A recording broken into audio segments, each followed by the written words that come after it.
What's up, guys? This is Chris from Chewin The Rag. I just want to thank you for checking this episode out. It was a little bit different than the ones you probably have heard recently.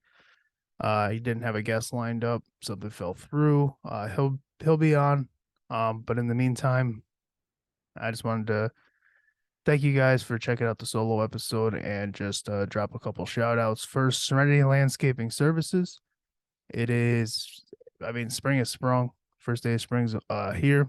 It was like 50 degrees out today, so all that stuff you're pushing aside, it might be time to get scheduled, some spring cleanings, big projects, anything that you might have. So if you want to give them a call at 518-331-0774.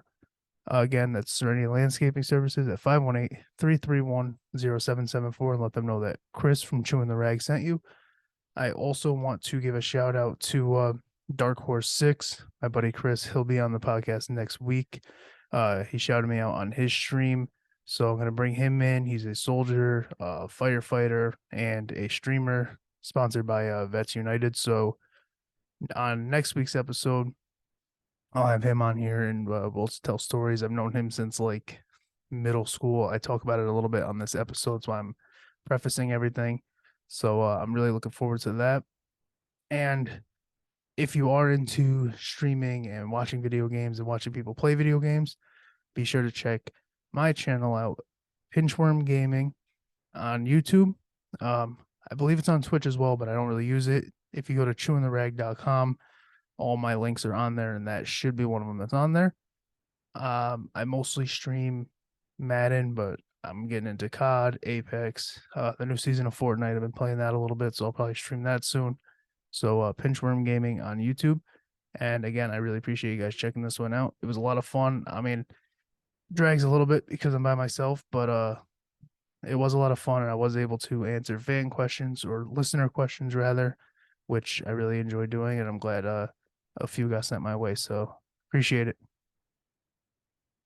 We're here, baby. We made it another week. I'm actually excited for this episode. We actually got some questions in from fans, which or listeners. I ain't calling you guys fans. I'm sorry. You guys are mostly friends of mine, but listeners, I should say, friends of mine. We were at a point with Dangerously Average Dudes where we were getting questions every episode, and that's what I want to get, with this here, since it's slowing down over there.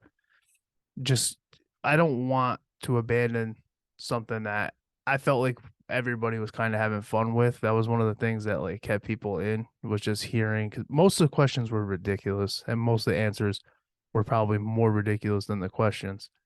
But people were really looking forward to that, and I feel like that's something that I was just enjoying doing it. I like answering funny questions. I like answering serious questions. So getting back to a point where we're doing that again, that's going to be a lot of fun. And it starts with this episode. So, like I said in the intro, I was planning on having somebody on here. It fell through. So why not just get into it, just one on one here, and then we'll be back to regular guest episodes starting next week with Chris of Dark Horse 6, and that's going to be a lot of fun. Make sure you check that one out. I've known Chris since middle school, but we weren't really friends in school. We kind of became friends more after. So I think it'll be interesting to see how he views that and how I view it, because it's just different perspectives. Everything's different perspectives, especially when it comes to school and how people view school and how some people view it as somewhere. I was all about social, like for school, dude. That was just somewhere for me to hang out. I didn't give a damn about like schoolwork or anything like that. If I was going to, I was going to school. If I was going to school, it was for that specifically. The education part of school was never a concern for me, and that kind of turned people off from me. I always got along with everybody, but like at the same time, it was like, all right, well, I know if I'm with that dude, I ain't getting any work done because this dude is just gonna talk to me. He's got his own thing going on over there, and that's just what it was with me. So it'll be interesting to have him come on here and see if that's how he perceived me, because that's how I perceive myself. Like I literally view myself as somebody like that. If I was somebody who was focused on school and I met somebody like me, I'm telling you right now, I probably wouldn't have hung around me. I'd be like, nah, dude, you're bad news. You're a good enough person, but I'm trying to get shit done, and you are just not about that right now. So I'm excited to have him on, and just I'm gonna bring that up 100% because it's just something that interests me. I had Mark on here who I've known since high school, and he was a lot like me. He was just social and everything else, so we clicked. But I know there's definitely people that I click with now that I would not have clicked with back then. So I'm looking forward to that. We also, I've also been doing this thing called morning pages. So I'm excited to talk about this. On the last episode with Mello, I brought up how somebody I knew through comedy writes every day. He always posts on a story, tags it, morning pages, whatever, whatever. He put up a post last week and it was just his writing, but he's put morning pages challenges. Who wants to do it? I was like, challenges sounds interesting. What is this? So I was like, fuck it, I'll do it. What's up? And he said, oh, really? And he explained it to me. So I'm on my second day. What it is you want to write 3 pages a day. You have to put the date at the top, take a picture of that date. So you know, it's like accountability thing. I take a picture of the date, I post it on Instagram, I tag him, I hashtag morning pages challenges or morning pages challenge. And I got day one, I did 4 pages.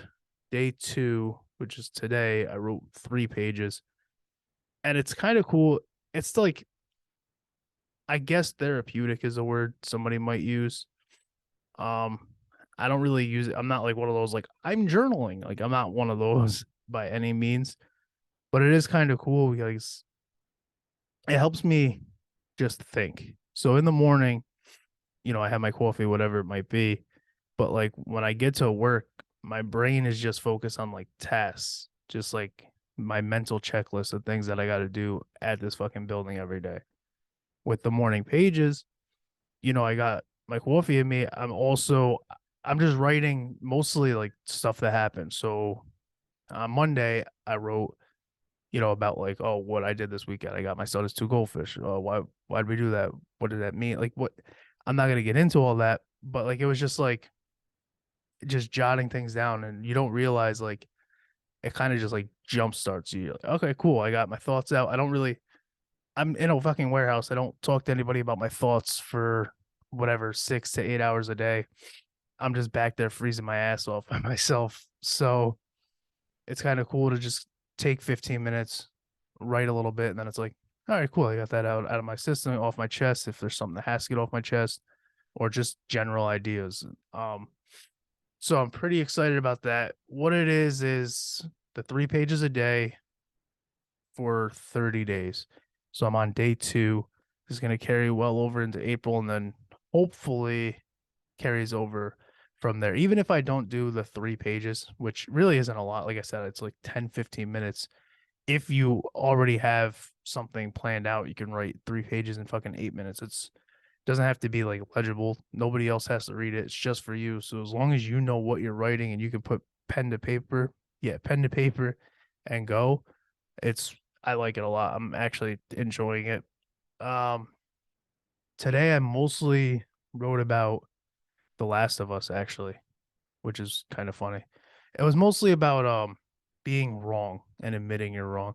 And it sounds stupid, but The Last of Us game when it came out, I played it and I didn't like the ending of it. I was like, this is fucking stupid. I worked this whole fucking time to get this stupid little girl to this stupid little fucking place. And I finally get there and it's just murk everybody. Spoiler alert, play the game. It's been out long enough. I don't know what to tell you. And I would argue with Jake. We would argue this. He's like, oh, it's good. It's a story about change and blah, blah. And I would just stick to my guns on it. And then now the show is out. I haven't finished it. I don't know how it ends. So I'm strictly speaking on the end of the game. But with the show, you get to see them humanized. You're seeing an actor and an actress and bonding, and you're looking at them as people now. With the game, you're not really, well, you're probably supposed to, but I'm not. Fuck that. With the game, I'm looking at it as like me, like this is my task. I got to do this shit. So it's different when they become humanized and you get to kind of see their bond play out on screen, which, like I said, you're probably supposed to do that with games. I just, I don't do that. It's all about me when I'm in that shit. So it was interesting how quickly I probably changed my mind after I just finished episode 4. My wife and I just finished episode 4. Um, when they're on like the sleeping bag in the building, and I'm not gonna spoil anything, but and like they share like a laugh, and then it's like, okay, you can kind of see that bond developing that other people who played the game probably felt, so they thought the ending was justified. So now I'm gonna backpedal the thought that I've had since 2000 whatever the fuck teen, and in 2023 I'm going to admit that the ending of The Last of Us was not as bad as I thought. It's still not, it's not great. I don't care, but Joel was probably right in the end of the game. Again, the game. I'm not done with the show yet. I don't know the direction it's going to go. They've kind of kept it true to script for the game, so I have a guess, but my wife probably already knows. She fucking, dude, whenever I start a show with my wife, I know that she knows the ending already because she's like, I don't, she just doesn't care about spoilers, or she spoils it before somebody else can, but she's like, she'll pull her phone out and be like, how does such and such end? And she's like, did you know that? I'm like, how would I know it? I've avoided spoilers. Oh, I look, God damn it, dude. Like, I can't do that. It's insane to me that you would like purposely spoil something for yourself. That's not something that I'm willing to do. If things will get spoiled, but like if I'm invested, if I'm not invested, that's one thing because I'll just be like, I'm not gonna pick this back up, so I can just look at how it ends. Um, Peaky Blinders was kind of, I didn't look it up, but like I'm really not invested in it. I don't know if it's just because like the voices, the accents, like it's really good, but like I almost fall asleep every time. So like it's a show that if that got spoiled for me, I'd be like, I don't really care because the show itself was good, but like for me personally, I'm not into it the way I was into a Breaking Bad or The Last of Us. As right now is pretty good. Um, The Wire, which you can't really spoil The Wire. You can, but it's the fucking Wire. Who gives a shit? But like shows like that where I'm a little bit more invested, Peaky Blinders just didn't. And that, I'm just using that as an example because that's one that I would be fine with spoiling. There's certain things that I'd rather you don't spoil for me. Other big things, I don't give a shit. My wife, she'll fucking just go in and spoil shit for herself. She's just does not care. I'm like, dude, I don't know how people do it. I don't know how you do it. I don't know how anybody could go in to a show knowing exactly how it ends or twists and turns and shit like that. And maybe she doesn't. Maybe she doesn't know every twist and turn, but if I know the end of something, they fuck, who did it? Top Boy, Top Boy. The way season 2, I think season 3. I don't remember what season it ends, but like the way that ends, that was spoiled for me. So like every time these two characters met up, I was like, fuck, it's gonna happen right here. Fuck, it's gonna happen right here. And then sure enough, once everything looks like it's going good, there's like that knock on the door, I think it is, and he comes in, and it's like, fuck, fuck me. And you know, right there, because by that time, everything's going too good. I was like, all right, that's where it ends. And sure enough, bang, dead. I don't know. If you haven't watched Top Boy, man dies. Men dem dies. I don't know what to tell you, dude. The uh the other thing with writing, it was pretty cool. Like I mentioned Jake. The thing with writing is you kind of realize, how do I put this? So Jake and I met him in 7th grade, and like from like well, actually, I met him in 6th grade. We didn't like each other. He was a fucking weird dude, and I was one of those cool, like I said, like super sociable. Just I was too cool for any of that shit. He was like the super nerdy kid. There was a table of those fucking guys. I just didn't like him. And then 7th grade, I was like, I forget how it happened, But it was like, oh, this guy's actually cool. And like from seventh grade on, just inseparable. You literally you wouldn't associate Chris without Jake or Jake without Chris. Like if you called one of us and it wasn't during school, really, if you called him, I didn't have a fucking cell phone. He had a cell phone, but if you were reaching out to him, you probably could have got a hold of me. We were literally just at the fucking hip. Best man at my wedding. And then we just stopped talking. I mentioned this with Seto, with Mark, episode one. He and I just we didn't have a falling out, didn't have an argument, just kind of separated. I had, we had my son. He went his way, whatever it was. And then we recently got back in touch. And I think I apologized. I was like, yo, if you don't want to talk, blah, blah, blah. And he was like, dude, shut up. Like, we're good. We're dudes. It's fine. Not a big deal. Um, all that awkward shit, get it out of the way. Boom, we're back like we never left. And when writing, because he came up when I wrote, I mentioned him by name. It makes you think like how important, and this is more of a callback to Mello, how important it is for men to have men. Uh, Not even just like a father figure. I'm not even referring to it as that, but like just having your boys, because you don't really. I mean, I have my handful of like guys I talk to every day, but they're not my boys. I got like my cousin, that's my boy. Zach, that's my boy. Jake, that's my boy. Everybody else is kind of just like we're internet friends. You know what I'm saying? And there's a couple. Lenny's my boy. There's a couple that I'm missing, but like my core group that I talk to every day aren't necessarily my boys. We mostly talk about like sports and bullshit, and we're like in the PlayStation party together. We're not going to grab lunch.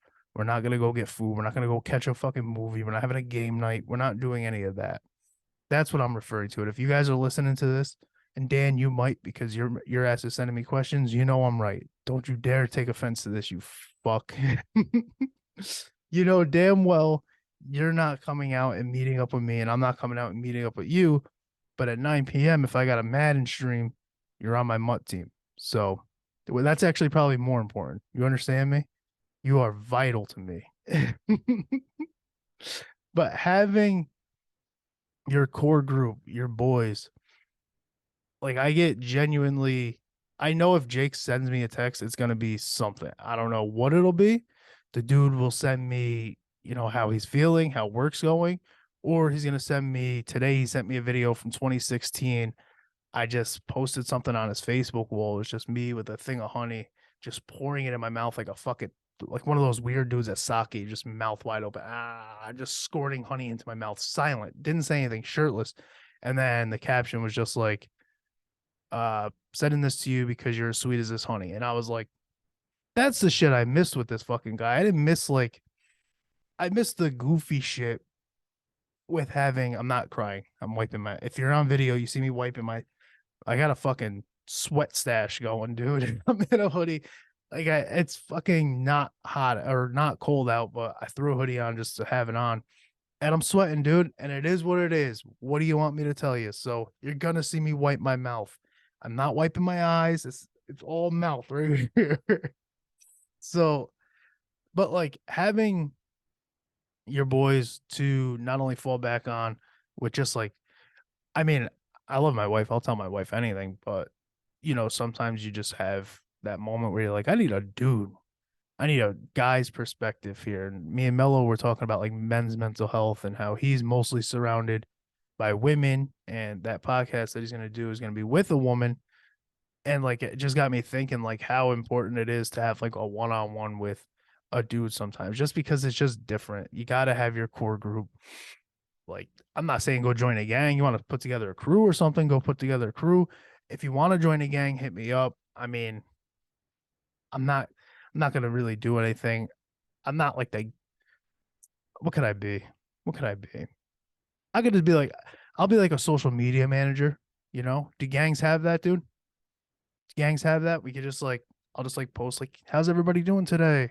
And then we could like throw up our set. That'd be pretty cool. We could have like you know, a set. We could just have like a gif of all of us throwing our little setup. It'd be pretty fun, dude. I'll be that. I'm not trying to, because like you're like, oh, let's go hit a lick. I've been watching this house for 3 months, and this guy goes and walks his dog at this time. I'm just gonna be like, what kind of dogs he got? They're like, yeah, it's not like a big dog. Are you scared? I'm like, no, I'm just kind of interested. I like dogs, dude. What kind of dogs he got? And then they know, like, okay, he's got a soft spot. He's not going to be the guy to do this, but he'll post on our Instagram. He'll post like us posted up at the gas station with the door open. People love that with a nice like caption, just maybe like a little baby lyric. That'd be fun. So if you guys want that, I'm, dude, I'm good for that shit. I don't really leave the house besides work. Maybe I'll go to the gym, but maybe I'll get lunch with somebody. If you guys want to have like a gang lunch, that'd be fun. But let me know if it's in like one of those neighborhoods that you guys have been posted up at, because I don't want violence. I don't want ops. I don't want any of that. I just want a brotherhood. That's what I want. It doesn't have to be a gang. It's just a group of fun, cool guys, dude, who maybe some of them do criminal activity and I get paid for it. I get paid for my social media managing. So if you guys want that, ChewinTheRagPod at gmail.com. Send me a gang pitch, and maybe we can make something happen, brothers. And then here's where I would throw up my set when I say make something happen, brothers. But I don't have a set, so we'll just do like a little anime double peace sign thing. I'll cross my eyes like those little Twitter whores. What else, dude? I just fucking rambled on nothing, dude. This is why having a guest is important, because this is what my notebooks honestly, this is what my notebooks look like when I talk about daily page, like daily pages, dude, my morning pages. And I'm like, oh, I reflect. And it's like, no, you don't, dude. You reflect for 2 pages and then you just fucking ramble for 2 pages and then write one. Like yesterday I wrote grateful. Today I don't even fucking remember what I wrote, but you know what, dude? Who gives a shit? Um, Insanity. This is insanity. Now that you've got a little bit about me, let me go into let me just go into an introduction to me. I think it's pretty important to, because I always talk about like a couple of little things that I do or did or plan on doing. I never really go into detail about why some of those may not have worked out. I probably come off as somebody who just tries a little bit of everything but doesn't stick to anything. And that's just not necessarily true. It is, but it's not. So I'll start like all the way back middle school. I signed up for football. I liked it. Like football's fun. I like suiting up. I like going to practice. What I didn't like is the position they put me in. What I didn't know is that you're never going to fucking stick to one position in middle school or high school and everything. But I came from a household who didn't play any sports. They didn't watch sports. They didn't understand sports. So I was just like the only one in my house who was like, I'm going to go try a sport. And then when it didn't really work out, I didn't have anybody to explain to me the ins and outs of it. It was just kind of like, oh, you're quitting, which wasn't true.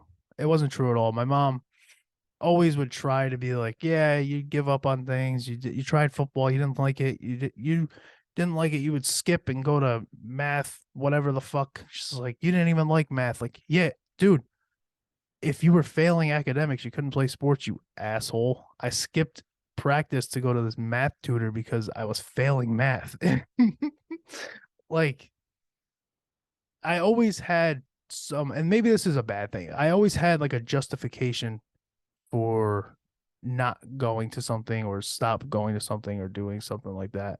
Like for football, my justification was I was failing and in like this spot I was in. So fast forward that to post school in general, I got into MMA, which that was something I won't say that. I actually started getting into MMA in high school or just outside high school. It was that range. I was still a teenager. I want to say it was somewhere between 16 and 18. I would sporadically go to the gym. I mean, I was a big gym goer in high school, but I would sporadically go to like the MMA part of the gym. Um, I saw somebody take a fight. I'm not going to say their name, not going to out anybody. I saw somebody take a fight and lose or should have lost. They won on like, it was like a loophole. I think it should have been a disqualification or a no contest. They threw an elbow and their opponent got hit with it. And you're not supposed to elbow in amateur MMA. That's what it was. So, in my opinion, this person came out. They looked sloppy. They were like just coming out arms straight out like fucking Frankenstein. They didn't want to engage. They didn't want to punch or anything. And yet they still won. And I was like, well, fuck, I could do that. And so I signed up for an MMA fight as an independent. I wasn't training anywhere. I was like 245 pounds and I agreed to fight at 205, which meant for somebody who's never cut weight before, I had to lose 40 pounds. It was around like 40, 50 pounds in April, April, May, June, July.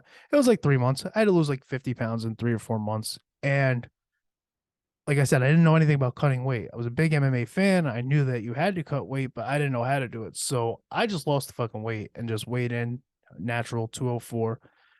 My opponent was built like a fucking neo-Nazi action figure. He's just this super shredded dude, fucking all muscle, patted me on my back. It hurt. It hurt. He hugged me at weigh-ins and he slept. I told this story on Dangerously Average Dudes, but pretty much I drove out 5 hours. It was in Rochester. It was like closer to 4 hours, but drove out there to fight a guy who's been training, had like a really good gym out there, and I had nothing. I was literally just going with the confidence that I watched somebody who wasn't very good barely win a fight that they shouldn't have won. And I was like, oh, well, I can do that. That's fine. And no, you can't do that. It's not fine. It's awful. You're not going to get a guy that you can randomly elbow and win on a fucking some loophole bullshit. Sometimes you're going to fight John Parker, who, if you go to youtube.com and you search Chris Pickett versus John Parker, it's like a 3.5, 4 minute video, I think. Lost in 26 seconds.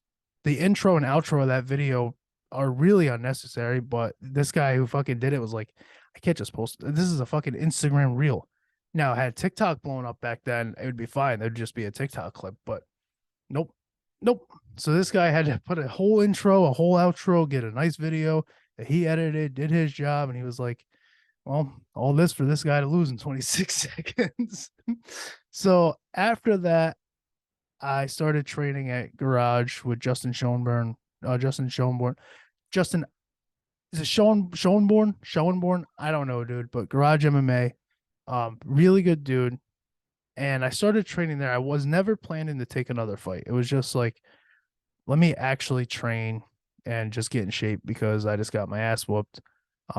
Maybe I should learn how to actually do something. So it was really just like a way to get in shape, keep my weight in check. It's always good to learn something. You know, if an average person comes at me on the street, I could drop them on their head. But that's good to know. So, and then as it goes, I accepted a fight and I lost. I lost. It wasn't the first round again, but I lost because of me this time, as I talked about with Lenny. So now I can kind of dive into what me and Lenny breezed over. I took another fight and the game plan he was a bigger guy. The game plan was to just get him against the fence because he has no range against the fence. If you get him against the cage, you can tee off on him. That's where you want to be. You're the smaller guy. So I was like, okay, cool. Take the fight, open up with a leg kick, grab him, get him against the fence. And he's big, but he's like big for nothing. I'm way stronger than this dude. So in my head, I'm like, now I'm cocky. So I'm fucking like, no, we're not doing this. I stayed on him. If I really wanted to go the route that I was mentally prepared to go, I should have just let go of him and just went back to the center of the octagon. That's the center of the cage, rather. That's what I should have done. But what I did instead was I hugged him and I started walking backwards, like, you're coming with me, you big fucking ogre. And my heel dug into the canvas. My heel dug into the floor and I fell backwards and he ended up on top of me. Now, this wouldn't be a big deal, but like I said, he's just bigger than me. So he has all this leverage. I didn't really know too much about jiu-jitsu or grappling, which, fun fact, if you're going to take an MMA fight, maybe know a little bit more about jiu-jitsu and grappling. I knew just enough where I thought I knew just enough to scrape by, and I didn't know shit because this guy got on top of me and it did not hurt. He was fine. He was raining down punches. I was good. And that's when I heard those dudes yelling like, get up. And I'm like, I can't even hear my coach, dude. I just hear my fucking ignorant ass friends. So I ended up losing that. And I wasn't ever going to end. I hate to end on an MMA loss. I did two like small kickboxing exhibitions after that. And then I just kind of got away from it. It's not like, oh, he lost, so he gave up, or he gave up because he sucks. Cause no, I still went to the gym. I still trained. I even as of like now, I still pop in occasionally. It's just not, I don't really have the desire anymore to go in and grind and like, you have to want to get punched in the face to go do that shit. And like, I don't all the time. Maybe on a random Saturday, I'll say like, who wants to spar? But I don't want to have to go bust my ass and just haul ass to the gym and grind and then go to work sore. Like I've done that. So it's not that I've given up on that sport. It's just I've given up on the desire to compete and do shit like that. I'll still, like I said, I'll still pop in the gym. Um, I don't really go to fights. I don't really go to shows even, which is a whole nother thing that a lot of people don't know is I did like a small, I talked about this with Lenny. I did a small stint in like I guess we were a hardcore band. I don't really know. We just sucked.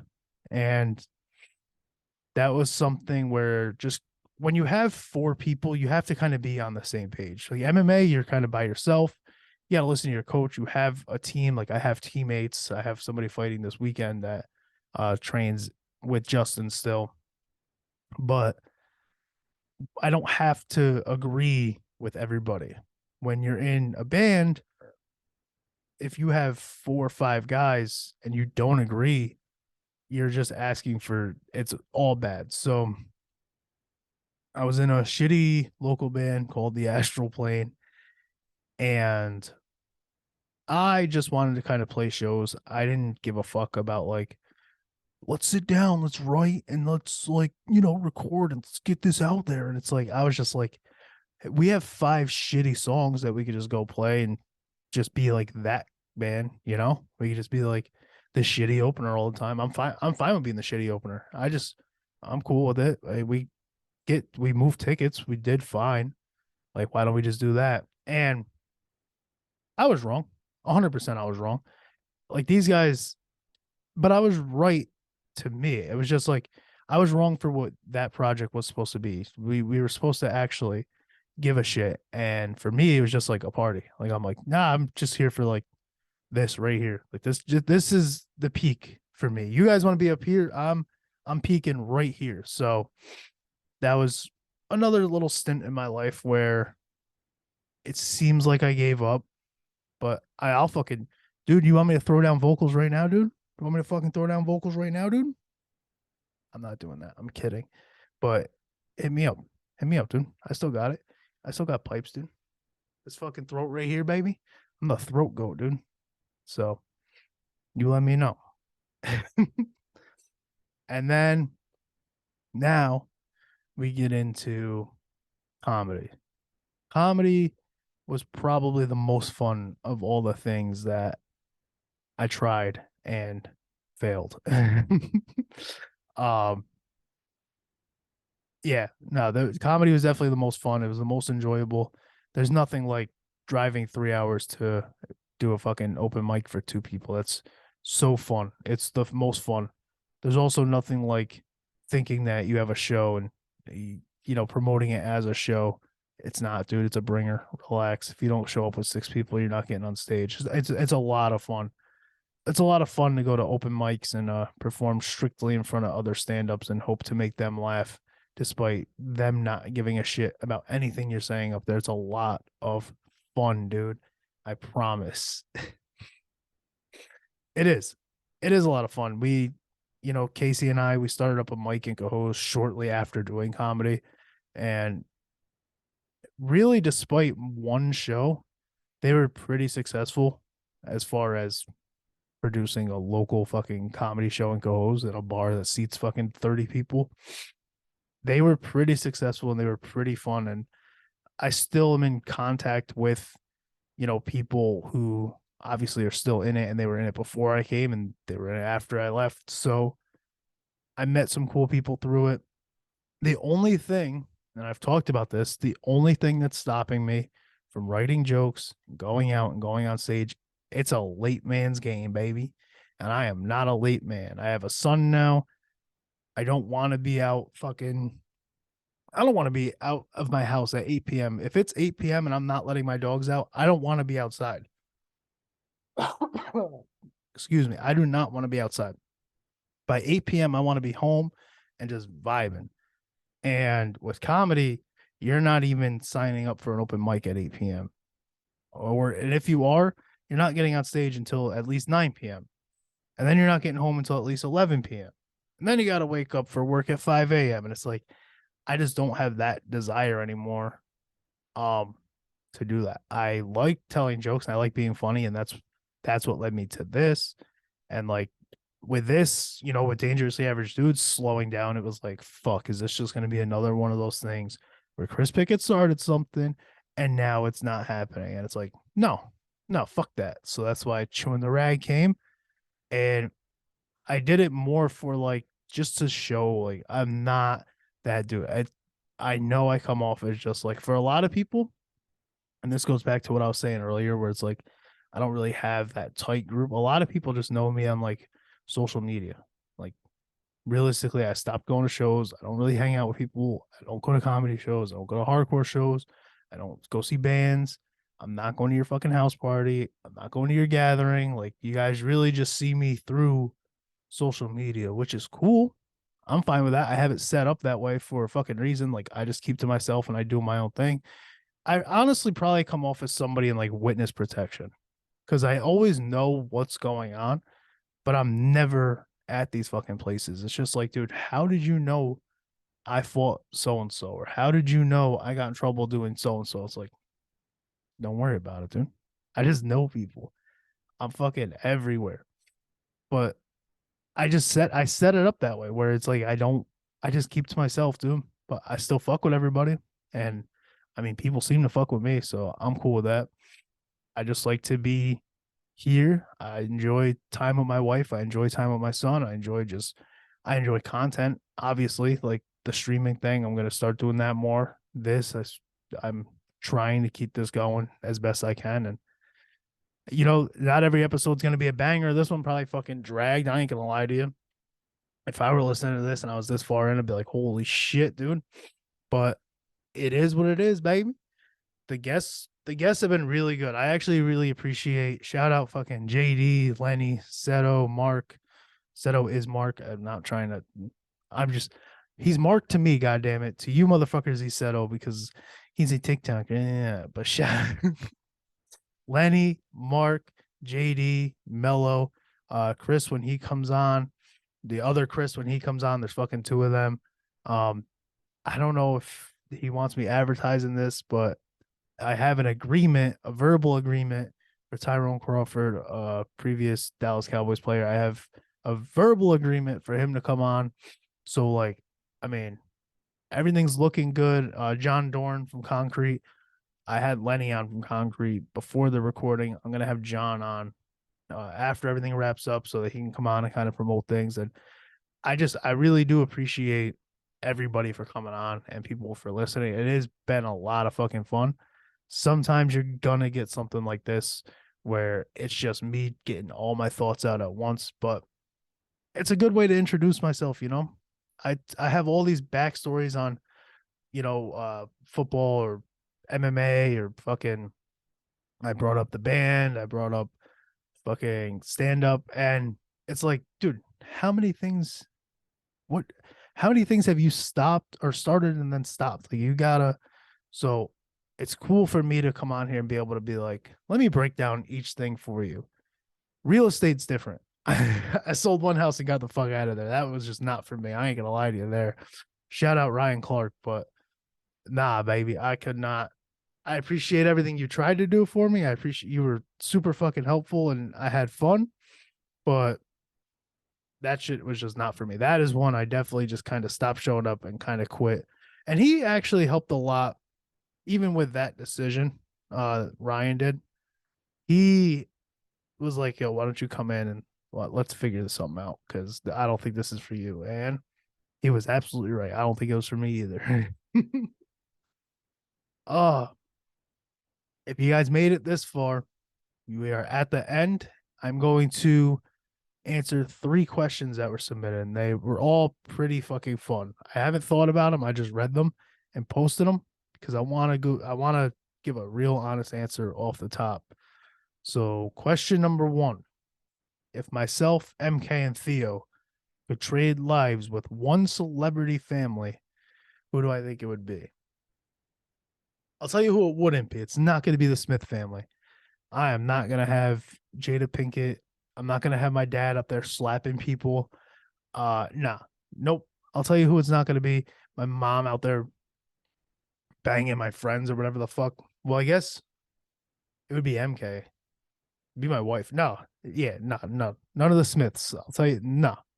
I guess it would be like Ryan Reynolds and like Blake Lively and their kids. Like they just seem like they have a fun, keep to themselves relationship. Like they're always joking on social media, which is my whole fucking thing. So I guess them. If I had to change, I wouldn't change. But if I had to answer the question honestly, probably be them. They seem like the most normal yet in the spotlight fucking family. If you were going to be executed and they asked you what one thing you would want to eat as your last meal, what would it be? My wife, dude. What do you want? What do you want about? Get the anything? I never. Can you do that? Can I just be like, let me get my missus? That's what I want, dude. If they're like, yeah, it's got to be food. Like, I don't, bro. It'd probably be like, you don't want anything too extra. I know, like people are like, oh, you gotta get your favorite, your cereal or your fucking steak, your cereal. My answer is cereal. That's why it slipped. You know what? I'm not explaining it. I would just ask for like a bowl of Fruity Pebbles. You know why, dude? Because me and my son share Fruity Pebbles, and it would remind me of him, and that would be pretty cool to have as my last meal. Because he likes cereal, like sugary cereals, and I don't give him a full bowl, but I get my own bowl, and he gets a couple bites, and that would be my last memory while eating that, and bang, end me, dude. And how am I getting executed? Are they bringing me out back? Because I think that's what I would want. I'm not trying to get electrocuted. I know they're probably gonna electrocute me just because I don't want that. Don't do that, dude. Just fucking boom. Just back of the head. Do me in. Do a couple shots. Make sure that shit really ends me and call it a day. I don't want to be injected. I don't want to fall asleep. I don't want to be zapped. I just want give me that fucking on your knees, bitch. Bang, bang, bang. Back of the head, dude. That's how I want it. If you could wish one bad deed upon your worst enemy, but it's only an inconvenience, not damaging, what would it be? So you can't wish any like physical harm, just kind of minor inconvenience. Dude, you know what I would do? Anytime they have their hands full, the first time they hit a doorknob, a handle to a car door, anything, it's going to be locked. Even if they just unlocked it, say he's got a hands full of groceries, dude, both hands, 12 bags, 6 in each arm, and he's got a case of Gatorade. He knows his door's unlocked. He left it unlocked for that reason. He knew he had a big hole, and he fucking reaches for the doorknob and it doesn't, dude. That drives me insane. My car locks itself, and every Friday I pick up like pizza for work. It fucking drives me insane knowing that I'm gonna unlock my car door, grab these 3 or 4 fucking pizzas, sometimes 5 or 6, carry them, and I then have to make sure my keys are in my hand because the car door is gonna lock itself. And if that were to happen to my worst enemy every time he had his hands full, dude, honestly, his hands don't even have to be full. His hands don't have to be full because it's annoying regardless, but it's just so much fucking better knowing that his hands are full or her hands. I don't really have a worst enemy, so it could be a woman, it could be a they, them. I don't care, dude. Whoever it is, that's what I want. I want every time they touch a doorknob, a door handle, anything that opens and shuts, I want it to be locked the first time they do it. And they have to unlock it no matter what. I don't give a fuck if they're going to work and they just hit their boop, boop, and the car unlocks. They get to that thing. I don't care if it's a step away, dude. It's locked every single time. That's what I want. Fuck that person. I don't know who you are, dude. I don't know why we're beefing. I don't know why you're an op. I don't know why you're my worst enemy and I gotta wish one bad deed upon you. But fuck you, dude. I'm glad that everything you touch, Windows too. You want fresh air? You just unlocked your windows because you're in a bad neighborhood, but you want to get some air. You unlocked it. You go to open it. They're locked again, bitch. Have fun unlocking it, you fucking scumbag. You shouldn't have done whatever it was that made me hate you and made you my worst enemy, dude. Piece of shit. Thank you guys for listening. Thank you for checking out Chewin The Rag. If you like the episode, make sure you follow. We're on Instagram at Chewin The Rag, Facebook.com/Chewin The Rag, YouTube.com at CTR Pod. So YouTube.com/CTR Pod. Pinchworm Gaming on YouTube. Make sure you like, follow, rate, subscribe. It's very easy. Helps me out. My listeners are going up, but everything else is kind of staying stagnant. So I know that people are listening. Maybe you don't fuck with the boy. Maybe you're just lazy like me. I mean, I have a lot that I listen to, but I'm not really subscribed to. I'm going to be better because I know it helps them out and it'll help me out. If you guys have questions, they don't have to be like that. They could be serious. They could be funny. Email ChewinTheRagPod@gmail.com. And shouts again to Serenity Landscaping Services. See you guys next week, baby.